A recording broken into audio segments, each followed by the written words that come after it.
Transmitting final briefing. Pods entering atmosphere. The threshold has been surpassed. Activating shield.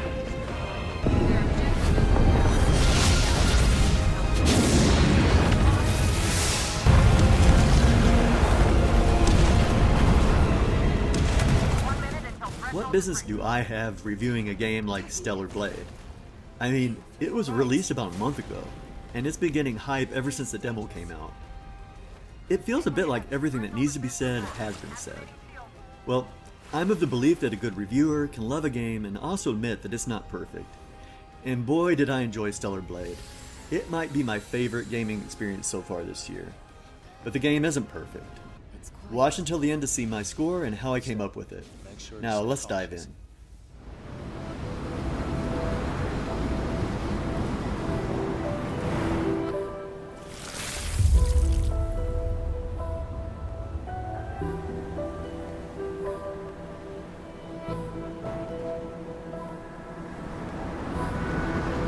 Eve, are you alright?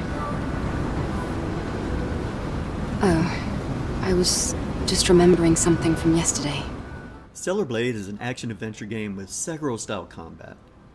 The game's developer, Shift Up, had previously only done games for mobile phones. They hit their first AAA game out of the park.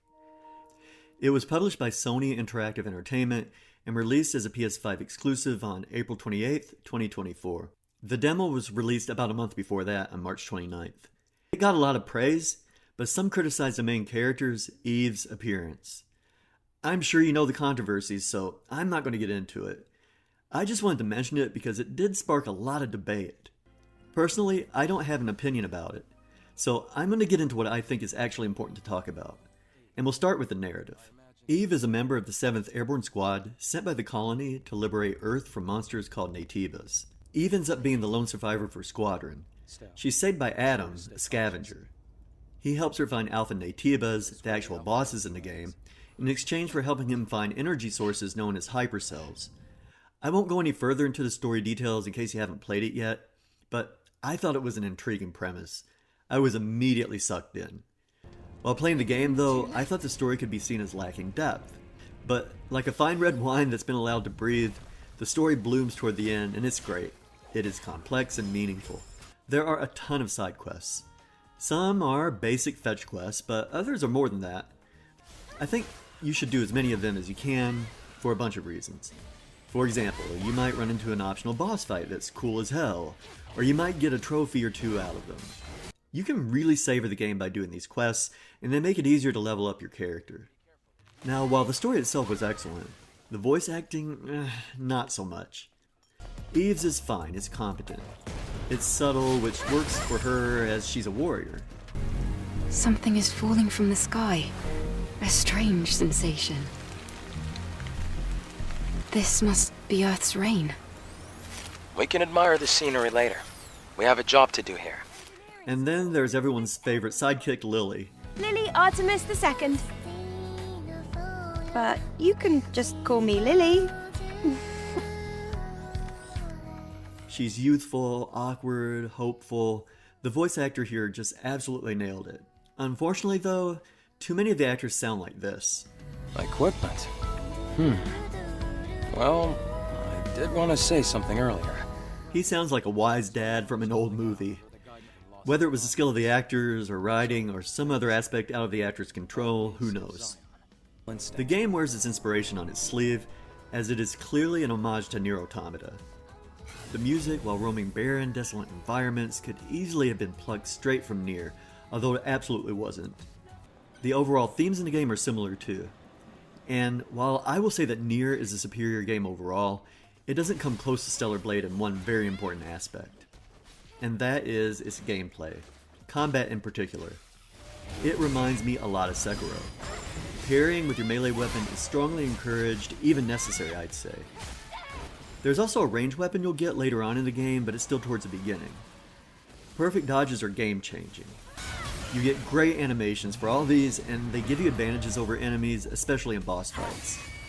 You get various buffs and protections with exospines and other gear. For example, early in the game you find a protection exospine which heals you while parrying and your health is low. The combat is flexible, enough to appeal to many playstyles.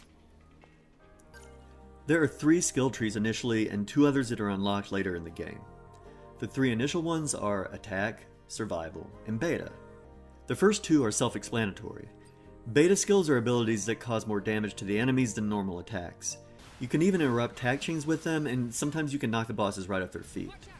And I have to mention something I don't hear a lot about as far as gameplay is concerned with Stellar Blade, but that's the use of haptics. I was really impressed by them. You can feel the parries very strongly.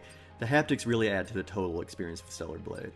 So that's the gameplay. Now let's talk about graphics.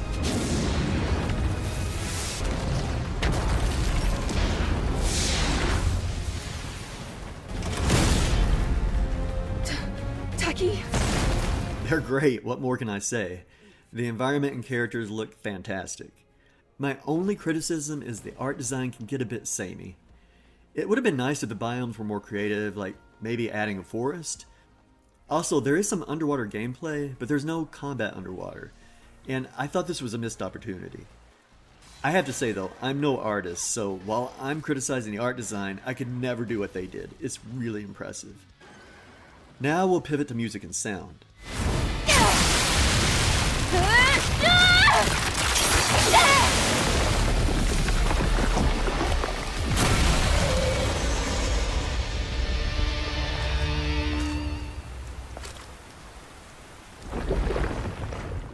The game sounds awesome. There's a mix of pop-style ballads and symphony-style music. The sound effects are also great. I just didn't enjoy the music playing at the checkpoints though. It sounded a lot like elevator music. Looks like And finally, value and replayability.